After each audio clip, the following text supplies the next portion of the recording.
It wasn't too long ago that Realme made an entrance here with 3 affordable smartphones, and it is now back with the Realme 3, which now comes with an all-new design that tries to differentiate from its sister brand Oppo. So what excitement does the Realme 3 brings to the table? Well, there's a lot to begin with. Starting with the phone's beefier spec sheet, it's got a MediaTek P60 processor with 4GB of RAM and 64GB of storage.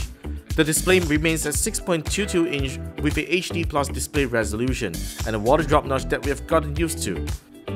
While I'm happy that Realme has kept the 4230 mAh battery as part of the phone's key features, I just wish that the phone supports more than 10 watts of charging speed. Next, build quality. Realme phones are generally well built, and the Realme 3 sports a unibody design unlike the earlier models. It also joins the gradient color fun, with my unit being the dynamic black color model. It feels good to hold and look at. And I kind of wish Realme could just apply some anti-fingerprint coating on the back so that I can use it without a case. Despite having a different design approach, the Realme 3 shares the same software UI as recent Oppo devices. It ships with ColorOS 6 based on Android Pie, which I'm pretty happy with many of the changes. For instance, we finally get an app drawer for accessing apps. The wireless toggles now have larger buttons and are easier to press, and an all-new notification center that lets you hide away unimportant notifications. In terms of everyday performance, the Realme 3 has no issues keeping up with fast app switching and shows no signs of slowing down even after a long day.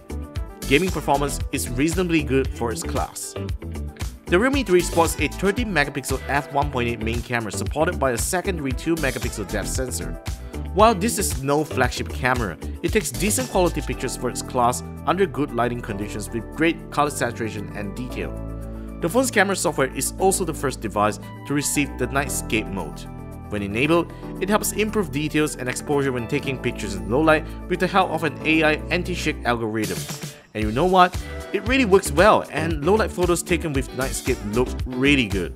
Though you will need to exercise some patience as it requires some time to process the shot.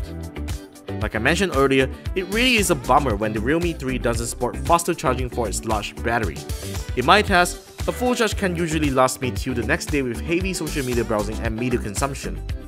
So when the battery runs low, I just hate how slow it charges over a 10W power output. So Realme really needs to work on that in the next round. It's hard to find any fault on the Realme 3. This is a very enjoyable mid-range device to own as it has sufficient performance for everyday applications, a camera that doesn't disappoint, and a reliable software experience.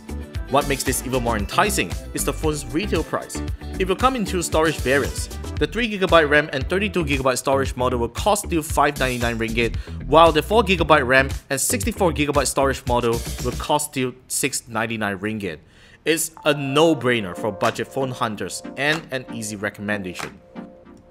What do you think about it? Is the Realme 3 the phone for you, or would you prefer to wait for better devices from the company? Comment your thoughts away down below and be sure to subscribe to us for more videos coming right up. Thanks for watching, and I'll see you in the next one.